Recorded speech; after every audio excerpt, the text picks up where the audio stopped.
brought to you by Infinix.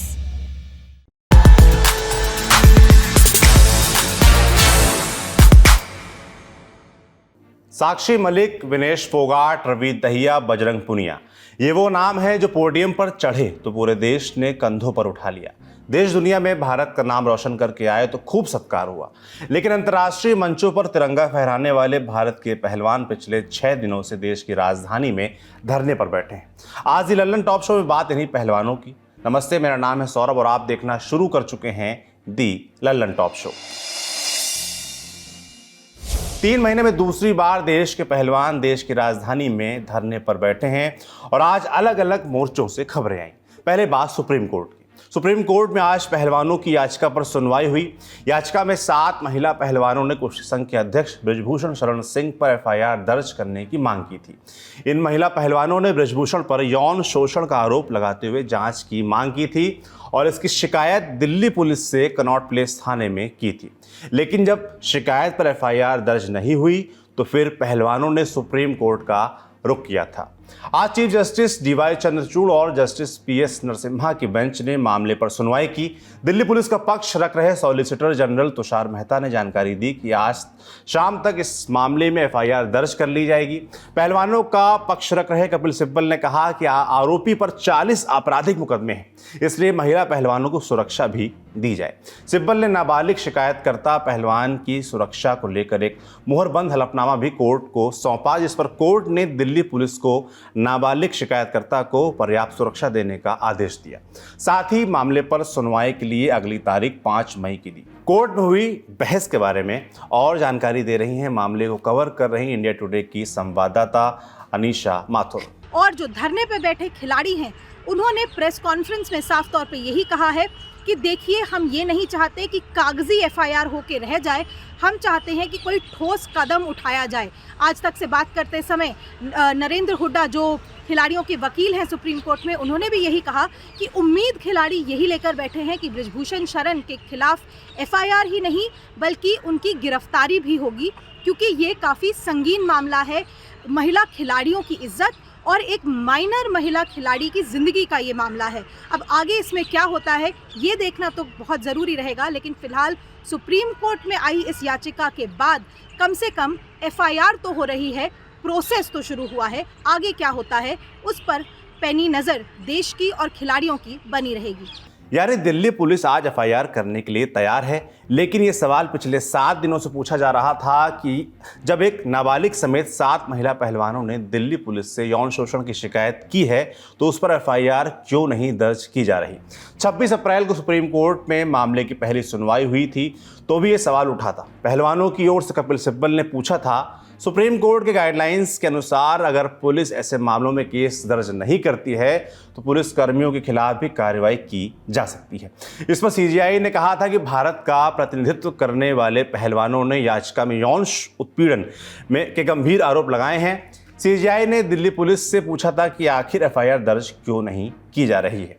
इस सवाल के जवाब में सॉलिसिटर जनरल तुषार मेहता ने कोर्ट को बताया था कि आरोपों की जांच के लिए भारतीय ओलंपिक एसोसिएशन द्वारा बनाई गई कमेटी से जांच रिपोर्ट मांगी गई है। दिल्ली पुलिस एफआईआर दर्ज करने से पहले कुछ प्रारंभिक जांच करना चाहती है, इसके बाद एफआईआर दर्ज की जाएगी। ये दिल्ली पुलिस का तर्क था, लेकिन कानून की किताब क्या कहती है? यौन शोषण जैसे संगीन और संवेदनशील मामलों में एफआईआर से पहले प्रारंभिक जांच को लेकर कानून में क्या व्यवस्था है, कानून के जानकारों से समझ लेते हैं। देखो, आज की डेट में सबसे पहले तो मैं बताऊं, क्योंकि एक माइनर का भी एलिगेशन है तो उसको हम पॉक्सो के अंदर मान के चलते हैं। एक पॉक्सो एक्ट के अंदर इसके कमीशन ऑफ ऑफेंस है और एक इंडियन पिनल कोड के वेरियस सेक्शंस के अंदर इसके ऑफेंसेस हैं। तो जहां तक गाइडलाइंस हैं, क्योंकि पीछे कुछ केसेस थे जिसमें सुप्रीम कोर्ट ने गाइडलाइन दी, इवन 5 बेंच कोर्ट की भी गाइडलाइंस एंड डायरेक्शंस हैं कि आप एफआईआर इमीडिएटली रजिस्टर करिए जहां पे कॉग्निजेबल ऑफेंस की कमीशन का कुछ भी आपका एलिगेशन मिलता है। उसके बाद कुछ गवर्नमेंट की मिनिस्ट्री ऑफ होम ने भी गाइडलाइंस जारी करी कि वुमेन रिलेटेड ऑफेंसेस में आप एफआईआर इमीडिएटली, चाहे 0 एफआईआर करिए, आप करिए।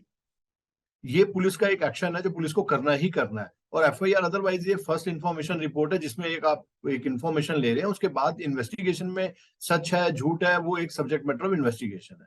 अब आ जाता है कि इंटरनल कमेटी के कारण उसको हम होल्ड कर सकते हैं कि नहीं कर सकते हैं। तो इंटरनल कमेटी मैक्सिमम ये असर्टेन करेगी कि ये जो एलिगेशन है ये कॉग्निजेबल ऑफेंस से रिलेटेड है कि नहीं है, जो इंटरनल कमेटी है। बट इंटरनल कमेटी किसी भी सूरत में इन्वेस्टिगेटिंग एजेंसी नहीं बन सकती। उसका रीजन ये भी है कि इन्वेस्टिगेटिंग एजेंसी को जैसी कंप्लेंट मिली वुमेन रिलेटेड ऑफेंस में, ताकि एक्यूज इसका एडवांटेज गेन ना करें, तो उनकी 164 और स्टेटमेंट करानी है 164 सीआरपीसी में कोर्ट में जाके। फीमेल का मेडिकल एग्जामिनेशन कराना है। इंटरनल कमेटी अगर अपनी कोई भी कमेटी की रिपोर्ट देने में 2 महीने, 1 महीने, 6 महीने लगा देगी, तो ये दोनों राइट जो कंप्लेनेंट किया वो प्रेजुडिस हो जाएंगे। तो इंटरनल कमेटी कभी भी सुपरसीड नहीं कर सकती पुलिस की पावर टू इन्वेस्टिगेट की। तो अगर ये ग्राउंड कोई किसी ने ले रहा है या ले लिया है, तो ये ग्राउंड मुझे नहीं लगता कि लीगली सस्टेनेबल ग्राउंड है। हालांकि दी लल्लन टॉप शो लिखे जाने तक एफआईआर दर्ज होने की खबर नहीं आई थी। ये तो हुई केस की बात। जंतर मंतर और पहलवानों का प्रदर्शन जारी है। बीते दिन यानी 27 अप्रैल को धरने पर बैठे पहलवानों ने कहा था कि उन्हें यह देखकर पीड़ा हुई कि स्टार क्रिकेटर्स और दूसरे शीर्ष खिलाड़ी इस मसले पर चुप्पी साधे हुए हैं, जिसके बाद आज अलग अलग खेलों के कई सारे खिलाड़ी इन पहलवानों के समर्थन में उतर आए। शुरुआत की ओलंपिक में गोल्ड मेडल विजेता नीरज चोपड़ा ने। उन्होंने पहलवानों के प्रदर्शन पर दुख जताते हुए ट्विटर पर लिखा, ये खिलाड़ी मेहनत करते हैं और देश का सम्मान बढ़ाते हैं। जो हो रहा है वो कभी नहीं होना चाहिए। ये एक संवेदनशील मुद्दा है और इसका निपटारा निष्पक्ष और पारदर्शी तरीके से होना चाहिए। न्याय सुनिश्चित करने के लिए संबंधित अधिकारियों को तुरंत कार्रवाई करनी चाहिए। इसके बाद कई और खिलाड़ी पहलवानों के समर्थन में उतरे। 2008 बीजिंग ओलंपिक के गोल्ड मेडलिस्ट अभिनव बिंद्रा ने लिखा, खिलाड़ी के रूप में हम अंतर्राष्ट्रीय स्तर पर अपने देश का प्रतिनिधित्व करने के लिए हर दिन कड़ी मेहनत करते हैं। ये बहुत चिंता की बात है कि हमारे एथलीट्स को भारतीय कुश्ती संघ में उत्पीड़न के आरोपों को लेकर सड़क पर उतरना पड़ रहा है। हमें ये सुनिश्चित करना होगा कि मुद्दे को ठीक से हैंडल किया जाए।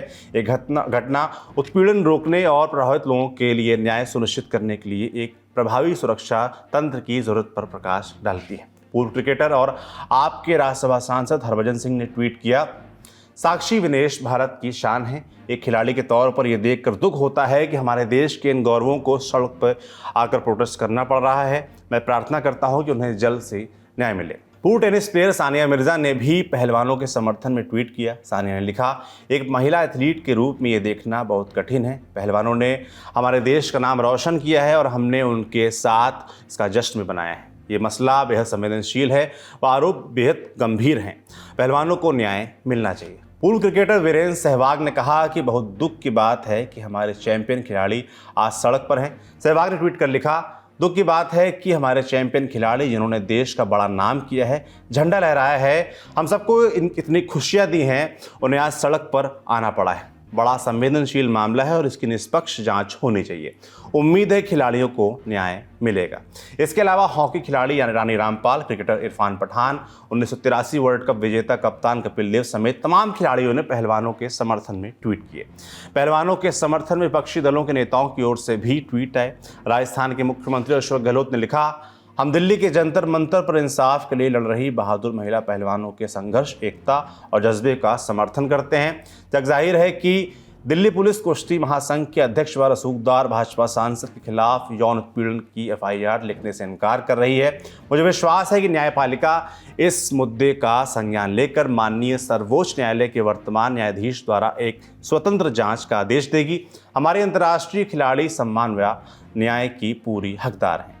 गहलोत के अलावा हरियाणा के पूर्व मुख्यमंत्री भूपेंद्र सिंह हुड्डा, राष्ट्रीय लोकदल के अध्यक्ष जयंत चौधरी, एक्टर सोनू सूद, स्वरा भास्कर, उर्मिला मातोंडकर ने भी पहलवानों के समर्थन में ट्वीट किया। ये तो हो गया आज का अपडेट।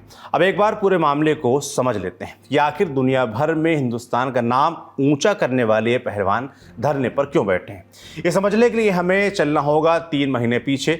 18 जनवरी 2023 को जंतर मंतर पर विनेश फोगाट, बजरंग पुनिया, साक्षी मलिक समेत कई दिग्गज पहलवान इकट्ठा हुए, प्रेस कॉन्फ्रेंस की और भारतीय कुश्ती संघ के अध्यक्ष बृजभूषण शरण सिंह और कुश्ती संघ के खिलाफ गंभीर आरोप लगाए। पहलवानों ने आरोप लगाया था कि वे दुनिया में भारत का नाम रोशन करके आते हैं, लेकिन फेडरेशन के अध्यक्ष उन्हें गाली देते हैं और अपशब्दों का प्रयोग करते हैं, मानसिक रूप से प्रताड़ित करते हैं। इसके अलावा कई महिला पहलवानों ने बृजभूषण पर यौन शोषण के आरोप भी लगाए थे। यहाँ आपको बता दें कि ब्रजभूषण शरण सिंह कुश्ती संघ के अध्यक्ष होने के साथ साथ कैसरगंज से बीजेपी सांसद भी हैं। आरोपों पर ब्रजभूषण की सफाई आई। आरोपों को झूठा बताते हुए उन्होंने कहा था कि अगर आरोप साबित हो जाएं तो उन्हें फांसी दे दी जाए। साथ ही उन्होंने कुछ सवाल भी उठाए। कहा कि अगर उन पर लगे आरोपों में दम है तो एफआईआर क्यों नहीं की गई। इसके अलावा उन्होंने कई उदाहरण देकर यह भी साबित करने की कोशिश की कि उन्होंने पहलवानों को कितना सपोर्ट किया। ब्रजभूषण ने यह भी कहा कि ये उनके खिलाफ कोई बड़ा उद्योगपति साजिश कर रहा है। इसके साथ ही यूपी और केरल के कुछ पहलवान ब्रजभूषण के समर्थन में भी आए थे। हालांकि पहलवानों का धरना जारी रहा तो खेल मंत्री अनुराग ठाकुर ने उनसे मुलाकात की और जांच कमेटी बनाने का आश्वासन दिया। आरोपों की जांच के लिए भारतीय ओलंपिक संघ की अध्यक्ष पीटी उषा ने एक कमेटी बनाई। कमेटी की मुखिया थी ओलंपिक पदक विजेता मैरी कॉम। मैरी के अलावा पहलवान योगेश्वर दत्त, शटलर तृप्ति मुरगुंडे, साई सदस्य राधिका श्रीमन, लक्ष्य ओलंपिक पोडियम योजना के पूर्व सीईओ राजेश राज गोपालन और सीडब्ल्यूजी स्वर्ण पदक विजेता बबीता इस निगरानी समिति के सदस्य थे। जांच कमेटी की जांच खत्म हुई अप्रैल में। रिपोर्ट मंत्रालय को सौंप दी गई, जिसके बाद फिर से शुरू हुआ धरना। पहलवानों ने आरोप लगाया कि जांच कमेटी की रिपोर्ट मंत्रालय को सौंप दी गई और हमें इसके बारे में बताया नहीं गया। साथ ही इस पर सवाल भी उठाए। बजरंग पुनिया ने कहा कि उन्होंने एक आर्टिकल में पढ़ा कि समिति के सदस्यों में से एक के दस्तखत के बिना ही रिपोर्ट मंत्रालय को सौंप दी गई है। पुनिया ने पूछा, अगर समिति का कोई सदस्य रिपोर्ट जमा करने में ही शामिल नहीं है और रिपोर्ट से असहमत है तो हम उस पर कैसे भरोसा कर सकते हैं। हमें तो ये तक नहीं बताया गया कि रिपोर्ट मंत्रालय को सौंप दी गई है। इसी के साथ 23 अप्रैल को पहलवानों ने दोबारा से प्रदर्शन शुरू किया। हमारे साथी उदय और जेरी आज जंतर मंतर गए थे। उन्होंने जो देखा वो भी जान लीजिए। भारतीय कुश्ती संघ के अध्यक्ष और बीजेपी सांसद ब्रजभूषण शरण के खिलाफ पहलवानों का धरना लगातार जारी है। पहलवान सुप्रीम कोर्ट गए थे एफआईआर की मांग को लेकर, जिस पर आज सुप्रीम कोर्ट में सुनवाई हुई। सुप्रीम कोर्ट में सॉलिसिटर जनरल तुषार मेहता ने बोला है कि दिल्ली पुलिस एफआईआर इस मामले में दर्ज करने वाली है। अब दिल्ली पुलिस की एफआईआर की बाद कपिल सिब्बल ने सुप्रीम कोर्ट में मांग की कि महिला खिलाड़ियों को सुरक्षा प्रदान की जाए। उस पर डीवाई चंद्रचूड़ जो चीफ जस्टिस है, उनका ये कहना है कि सुरक्षा प्रदान करेगी, पुलिस को लेकर सुरक्षा प्रदान करेगी। बाकी अगर यहाँ पर प्रदर्शन स्थल की बात करें तो सुबह से हमारी टीम लल्लन टॉप की टीम प्रदर्शन स्थल पर मौजूद थी जंतर मंतर पर। तो हमने यहाँ पर देखा कि जैसा कि 3 महीने पहले था कि नेताओं को मंच पर नहीं आने दिया जा रहा था, प्रोटेस्ट कर रहे पहलवान सीधे सीधे मना कर रहे थे नेताओं। इस बार ऐसा नहीं है, नेता आते रहे सुबह से शाम तक, चाहे वो आम आदमी पार्टी के नेता हों मंच पर भी पहुँचे, चाहे फिर वो हरियाणा के लोकल नेता हों या फिर खाप पंचायत सदस्य हों, लगातार वो मंच पर आते रहे, भाषण भी दिए, अपनी बात भी रखी। प्रेस कॉन्फ्रेंस में विनेश ने ये बताया है, विनेश हो, साक्षी हो या बजरंग पुनिया, तीनों ने यही बताया है कि प्रोटेस्ट अभी ये जारी रहेगा। उनकी आगे ये मांग है कि ब्रजभूषण शरण की गिरफ्तारी हो, उनको पद से हटाया जाए, तब तक के इस प्रोटेस्ट को नहीं रोकेंगे। बाकी प्रदर्शन स्थल पर अभी भी लोग मौजूद हैं, प्रदर्शन अभी लगातार जारी है। आज 6वां दिन था, कल 7वां दिन होगा और ये प्रदर्शन लगातार अभी जारी रहेगा। बीते दिन यानी 27 अप्रैल को इंडियन ओलंपिक एसोसिएशन IOC के अध्यक्ष और राज्यसभा सांसद पीटी उषा ने पहलवानों के प्रदर्शन को अनुशासनहीनता बताते हुए कहा था कि पहलवानों को प्रदर्शन से पहले स्पोर्ट्स अथॉरिटी के पास आना चाहिए था।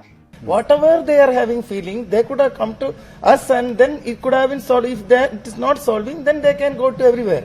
But instead of that, they are going straight away to street. It is not good for the sports. It is not at all good for the sports. So we don't want to make any problem for sports people, and we want our athletes to participate in the Asian Games. इस पर प्रदर्शन कर रहे पहलवानों ने कहा था कि IOC अध्यक्ष पीटी उषा महिला एथलीट होने के बावजूद उनकी गुहार नहीं सुन रही है। ये बात सुन के बहुत दुख हुआ, क्योंकि एक महिला खिलाड़ी हो के वो महिला खिलाड़ियों की नहीं सुन रहे हैं। हम बचपन से उनको फॉलो करते आए हैं, कहीं ना कहीं उनसे इंस्पायर्ड भी हुए हैं कि उन्होंने देश के लिए इतना अच्छा किया है और हमें उनसे प्रेरणा भी मिली है। लेकिन एक महिला हो के अगर वो ये बात बोल सकते हैं ना, तो मतलब कहाँ डिसिप्लिन कर दिया। हम तो शांति से यहाँ बैठे हैं और हम बैठते भी नहीं हैं। अगर हमारी सुनवाई हो जाती तो 3 महीने वेट करने के बाद भी सुनवाई नहीं हुई, इसीलिए हमें ये मजबूरन करना पड़ रहा है। पीटी उषा के बयान पर कांग्रेस सांसद शशि थरूर भी पहलवानों के समर्थन में उतरे और कहा, प्रिय पीटी उषा, यौन पीड़न के मामले में अपने साथी खिलाड़ियों के जायज विरोध का अपमान करना आपको शोभा नहीं देता। अपने अधिकारों के लिए उनके खड़े होने से राष्ट्र की छवि धूमिल नहीं होती, बल्कि जांच करने, उचित कार्रवाई करने और उन्हें सुनने के बजाय उनकी चिंताओं को नज़रअंदाज करने से होती है। पहलवानों के प्रदर्शन पर आज खेल मंत्री अनुराग ठाकुर की ओर से भी प्रतिक्रिया आई, सुनिए। उनसे बातचीत करके कमेटी का गठन किया गया, फैक्ट फाइंडिंग कमेटी का, ओवरसाइट कमेटी का। उस कमेटी के सामने जितने लोगों को पेश होना था सबको अवसर दिया गया। उस कमेटी में भी महिलाओं को ही ज्यादा तादाद में रखा गया। तो इंडियन ओलंपिक एसोसिएशन ने कल अपनी एक कमेटी भी गठित कर दी, एडॉक कमेटी। अब वो एडॉक कमेटी 45 दिन के अंदर चुनाव करवाएगी, नई संस्था को चुनेगी, एक रिटायर्ड जज उसके कराने के लिए नियुक्त किए जाएंगे।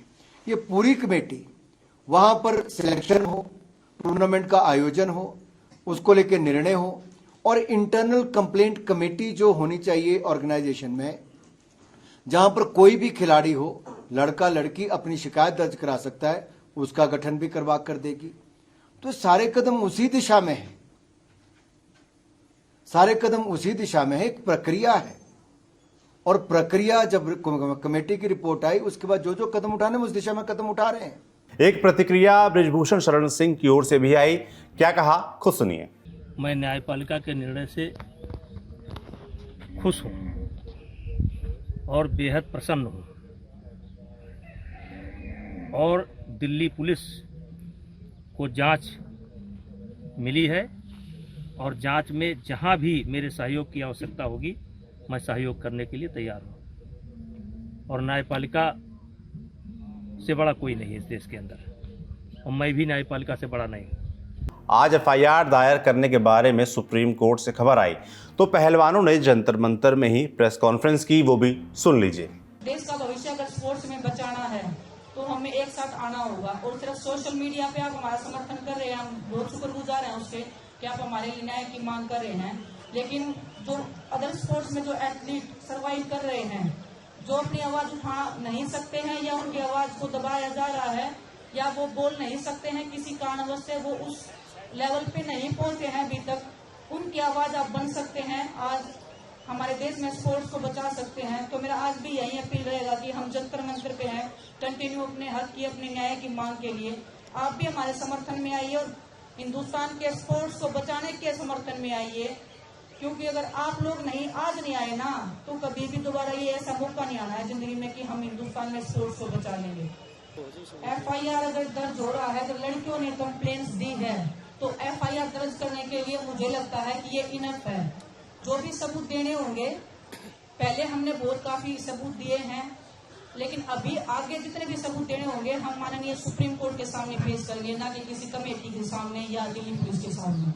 विनेश फोगाट हो, साक्षी मलिक हो, बजरंग पुनिया या रवि दहिया, ये चार और इनके जैसे सैकड़ों पहलवानों को ट्रेनिंग करके अंतर्राष्ट्रीय मुकाबले जीतने थे, देश के लिए और मेडल जीतने थे, नए पहलवान तैयार करने थे। लेकिन महीनों से वो अपने ही फेडरेशन और सरकार से कुश्ती लड़ रहे हैं, जंतर मंतर पर प्रदर्शन कर रहे हैं। और बात सिर्फ रेसलिंग फेडरेशन ऑफ इंडिया के प्रशासकीय मामलों की ही नहीं है, इस मसले में यौन शोषण और मानसिक उत्पीड़न के आरोप हैं।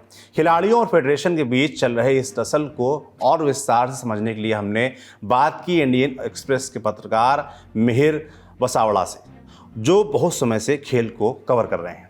मेरे ऑब्जर्वेशन एक यही है कि एलिगेशन लगाए गए हैं। हमने हिस्टोरिकली देखा हुआ है कि एक पावर बैलेंस हमेशा बना हुआ है बिटवीन एथलीट्स और जो ऑफिशियल्स होते हैं वो। आप आज नहीं, आप आज से 30 साल पहले देख लीजिए, 50 साल पहले देख लीजिए, तभी भी हुआ था। 2010 में मुझे याद है कि हॉकी वर्ल्ड कप होने वाला था इंडिया में, उसके थोड़े हफ्तों पहले हॉकी प्लेयर्स को ऐसे ही प्रोटेस्ट पर जाना पड़ा था, उन्होंने ट्रेनिंग छोड़ दी थी क्योंकि उन्हें फाइनेंशियल जो प्रोमिसेस किए गए थे वो फुलफिल नहीं किए थे। तो ये पहली बार नहीं है कि एथलीट प्रोटेस्ट कर रहे हैं, पहले भी हो चुका है, आगे भी शायद होता रहेगा। ये मोमेंटम से होगा पता नहीं हमें, बट मैं वही पॉइंट एक कहूंगा कि पॉलिटिक्स मेरी एक्सपर्टीज नहीं है। मैंने ये जो कवर किया है वो स्पोर्ट्स के पॉइंट ऑफ व्यू से कवर किया है। हमने बृजभूषण सिंह को कवर किया है एज अ रेसलिंग फेडरेशन के प्रेसिडेंट, ना ही बीजेपी एमपी। आप अगर जो उनके बीजेपी वाले कनेक्शन से देखें तो हमारे कलीग है, उन्होंने इंडियन एक्सप्रेस के वेबसाइट पे आप चाहिए तो वहां पे अच्छी स्टोरी लिखी है कि क्यों बीजेपी ने अब तक एक्शन नहीं लिया है बृजभूषण सिंह के अगेंस्ट। तो वहां पर आपको एक अंदाजा आ जाएगा पॉलिटिक्स के बारे में। मेरी जो एक्सपर्ट डोमेन है वो है रेसलिंग। उसमें मैं ये कहूंगा कि देश के 3 दिग्गज पहलवान हैं साक्षी मलिक, विनेश फोगाट, बजरंग पूनिया, वो ये हफ्ते संडे से लेकर आज शुक्रवार है, वो जंतर मंतर पे बैठे हुए हैं, सिर्फ यही डिमांड कर रहे हैं कि जांच हो, निष्पक्ष जांच हो और एक FIR हो उनके पुलिस कंप्लेंट की। वो एक सिंपल सी बात है, आप चाहे उस पर अपने यूपी हरियाणा देख ले, कांग्रेस बीजेपी देख ले, और कोई भी आप कलर से देख ले, बट बेसिक क्वेश्चन तो यही है। इसमें जिम्मेदारी क्या होनी चाहिए फेडरेशन की? आप फैसिलिटीज प्रोवाइड कीजिए, कोचेस प्रोवाइड कीजिए और टूर्नामेंट्स में अपने एथलीट्स को आप जितना सपोर्ट हो सके उतना कीजिए। क्या उन्होंने बेस्ट कोच सपोर्ट किया? क्या उन्होंने बेस्ट कोचेस दिए थे टीम को फॉर द टोक्यो ओलंपिक्स? ये सवाल का जवाब शायद वो दे पाए तो हमारे लिए भी अच्छा होगा। जो मानते हैं कि बेस्ट कोच गए थे, देन गुड इनफ। आज 28 अप्रैल के इंडियन एक्सप्रेस ने पूर्व अंतर्राष्ट्रीय वॉलीबॉल खिलाड़ी जगमती सांगवान और महिला विकास अध्ययन केंद्र की पूर्व निदेशक इंदु अग्निहोत्री ने एक लेख लिखा है। टाइटल है द स्लीपिंग स्टेट, यानी सोता हुआ राज्य। लिखा है कि सरकार और सरकारी एजेंसियां ही कानून का सबसे ज्यादा उल्लंघन करती हैं, खासकर महिलाओं के अधिकारों को सुनिश्चित करने के लिए बनाए गए कानूनों का। और न्याय की प्रक्रिया शुरू करने में ही इतनी जटिलताएं हैं कि ज्यादातर लोग अपने शुरुआती कोशिशों के बाद ही हार मान जाते हैं। इस घटनाक्रम से देश में महिलाओं की स्थिति के बारे में पता चलता है। जब टॉप लेवल्स पर राष्ट्रीय और अंतर्राष्ट्रीय खिलाड़ियों की शिकायत, जिन्होंने देश के लिए ख्याति जीती है, उनका यह हश्र होता है तो संदेश साफ है, कुछ मत बोलो। मंत्रालय ने दावा किया था कि आरोप इतने गंभीर हैं कि उन्हें जांच रिपोर्ट की पड़ताल के लिए और समय लगेगा। ये इकलौता ऐसा केस होता तो बात और होती। कानून अपने हिसाब से काम करेगा, मगर सरकार को पारदर्शी रहना चाहिए। कमेटी की रिपोर्ट के नतीजे जनता के सामने रखे जाएं और जो भी लोग दोषी हों फौरन उनके खिलाफ कार्रवाई की जाए। हमने पहले भी देखा है कि जब जब राज्य ने निश्चय किया है, एक्शन तेजी से हुआ भी है। जून 2022 में साइकिल कोच RK शर्मा के केस में ये दिखा भी। जैसे ही उसके खिलाफ यौन उत्पीड़न की शिकायत आई, तुरंत FIR दर्ज की गई और स्पोर्ट्स अथॉरिटी ऑफ इंडिया ने उसका कॉन्ट्रैक्ट रद्द कर दिया था। आज पहलवानों की शिकायत पर FIR तो दर्ज कर ली जाएगी, पर देखना होगा कि बीजेपी सांसद बृजभूषण शरण सिंह गिरफ्तार होते हैं या नहीं। उनके खिलाफ बाल यौन शोषण की धाराओं में केस दर्ज किया जाता है या नहीं, उन पर पॉक्सो की धाराएं लगाई जाएंगी या नहीं। फिर जांच किस तेजी से, किस गति से होती है। ये पैटर्न पुराना है कि जैसे ही कोई विरोध करता है उसे अनुशासन के उल्लंघन करने के आरोप में अलग थलग कर दिया जाता है। उसके आरोप के बरकस सामने से आरोप दागे जाने लगते हैं। ये किसी एक फेडरेशन या संगठन की बात नहीं है, एक जनरल पैटर्न है। इसमें ज़रूरी है कि हम देखेंगे कि चले आ रहे अनुशासन में इस तरह की घटनाएं कैसे हो रही हैं और अगर ये शिकायतें हैं तो अनुशासन का फर्मा बदला जाए। ऐसे अनुशासन की कोई ज़रूरत नहीं जहां खिलाड़ियों को ही उत्पीड़न का सामना करना पड़े। ब्रॉन्ज पदक विजेता बजरंग पूनिया ने जो कहा था, याद रखिए, जब खिलाड़ी देश के लिए मेडल जीतते हैं आप उनके साथ खड़े हो जाते हैं, जब वो सड़कों पर हैं आप चुप हैं।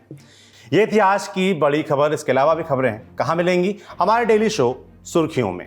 तो देखिए और अपना और अपनों का खूब ख्याल रखिए। शुक्रिया, शुभ रात्रि। सिर्फ 59 रुपए महीने में पाइए YouTube पर LT प्रीमियम। किसी भी प्लेटफॉर्म से 3 दिन पहले देखिए हमारे प्रीमियम प्रोग्राम जैसे guest in the news room, किताब वाला आदि। इसके अलावा बहुत कुछ। सब्सक्राइब करने के लिए ललन टॉप के YouTube चैनल पर जाकर क्लिक करें ज्वाइन बटन।